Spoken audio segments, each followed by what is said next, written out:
Hi everyone, welcome back to my channel. Today is an aesthetic guide style. My brain just went like this. It's a light academia aesthetic style guide. We're going to be doing some outfits, but I also want to chat a little bit about the aesthetic, what it entails, where it came from, and also how you can incorporate it into your life and not just your fashion, because it's a very calming and romantic aesthetic, so why not just bring it into our day-to-day lives a little bit. Firstly, what is light academia? Where does it come from? Who is she, basically? Light academia has become very popular online, in particular on Pinterest and TikTok. And as the name suggests, it has heavy roots in academia, university life, and just in general, the pursuit of knowledge, which sounds very la-di-da, but I quite like that. You may be more familiar with the dark academia aesthetic. I actually did a video at the end of last year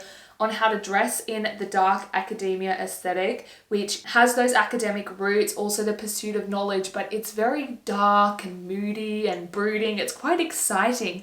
Whereas the light academia, as you can probably guess from the name, it's like dark academia but lightened up a lot. Light academia romanticizes life, art, literature, nature. These academic aesthetics also incorporate a lot of vintage elements in the dress sense and the fashion, but also things like letter writing, reading books, reading the classics. It's not very technology driven. In a way, it's sort of a reinvention of the Romanticism era that happened in the late 18th century going into the early 19th century. They really romanticized nature and romanticized their day-to-day lives, and it might sound familiar because on TikTok all the time people like romanticize making your own cup of coffee in the morning, or romanticize taking your dog for a walk, romanticize your life. So it's sort of recycled that whole idea, and a lot of the art and literature that is part of the light academia aesthetic, things like John Keats' poetry or J.M.W. Turner's paintings, which just fit so perfectly into this light academia aesthetic, are from the Romantic period. Part of incorporating the light academia aesthetic into your day-to-day life is romanticizing your life. It's romanticizing going on walks in nature and flowers and your doggies or your kitties or whatever your pets are, and just romanticizing being cozy and free. Now, focusing on the academic side of things and the whole idea of the pursuit of knowledge, obviously that's a major part of this aesthetic. It is heavily influenced by British universities in particular. The two very famous English universities, Oxford and Cambridge, are great settings for the light academia aesthetic. Libraries and books and reading in general, so the idea of a cozy book nook, very light academia, but then also expansive libraries, whether it's, an expansive university library or a very luxurious library in a stately home. There's a particular library that I have visited. It's probably my favorite library, which sounds my favorite library is in Kenwood House in London. It's actually in Hampstead Heath. The roof is gorgeous. Isn't this just so light academia? Wouldn't you just want to sit in a library that has this roof and just read? While we're on the topic of Kenwood House, stately homes and manor houses in general, very light academia vibes. Of course, gorgeous historical homes filled with trinkets, but then really beautiful spring gardens, and don't you just want to run through them and live your light academia fantasy? Also, going along with the whole pursuit of knowledge, the study of natural history, I feel like totally light academia vibes. Now, some of it, I feel like dinosaur bones, skeletons, and those dark natural history museums, very dark academia. But then when I think about botanicals, and then I don't know why I see in my mind a scientific drawing of a butterfly, light academia.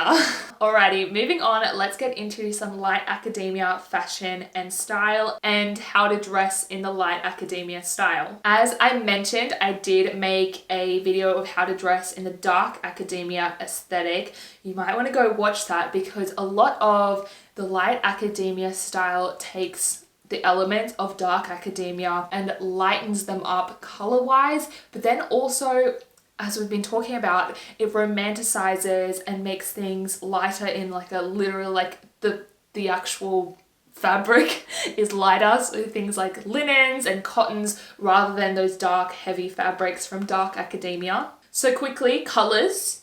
Colors are very important. We have to talk about the light academia color palette.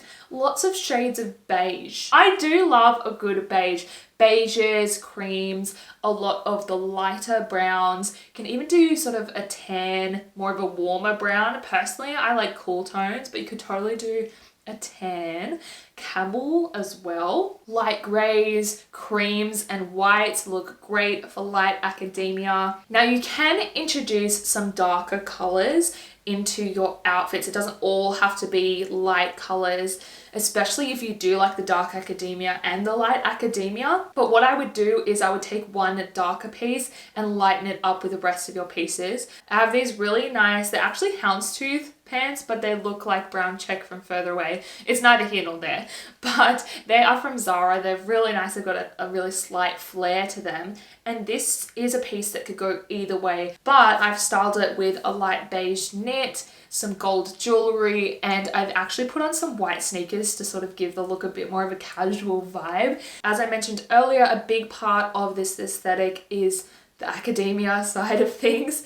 So when it comes to fashion, taking inspiration from things like school uniforms, pleated skirts are a big thing in the light academia aesthetic. They do give that little schoolgirl look. For shoes, a nice loafer. I always do like a loafer, you guys know that. But then also Oxford shoes, very academic, literally named after Oxford University. So there you go.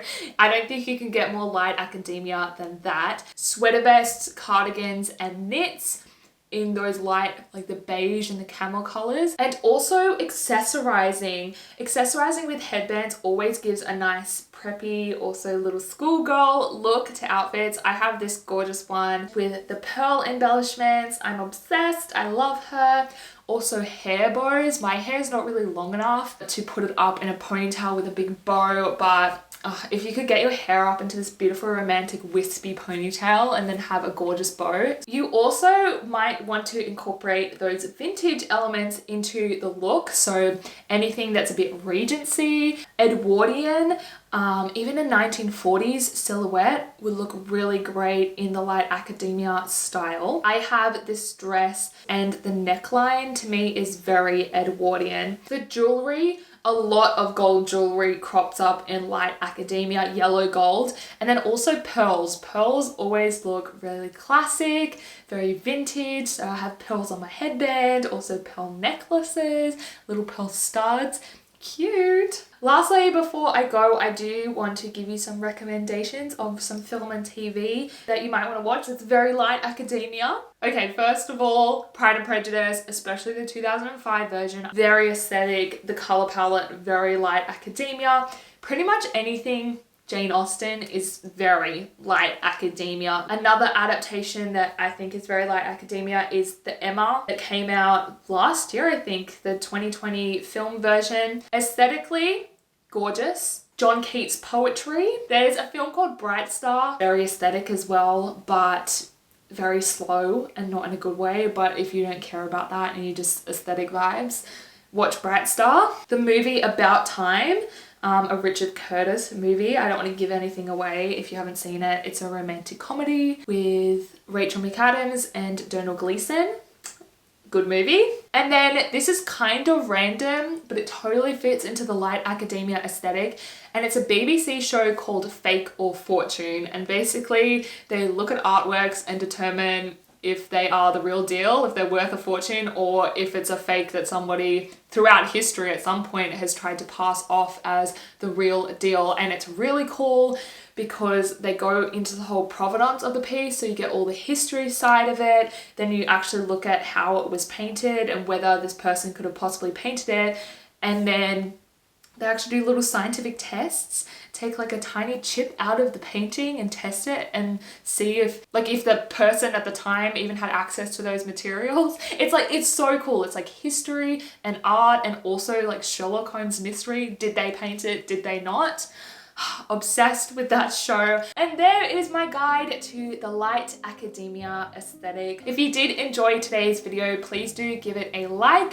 I always really appreciate the likes, and also subscribe to my channel for more content. Thank you so much for watching, and I will see you next week in my next video.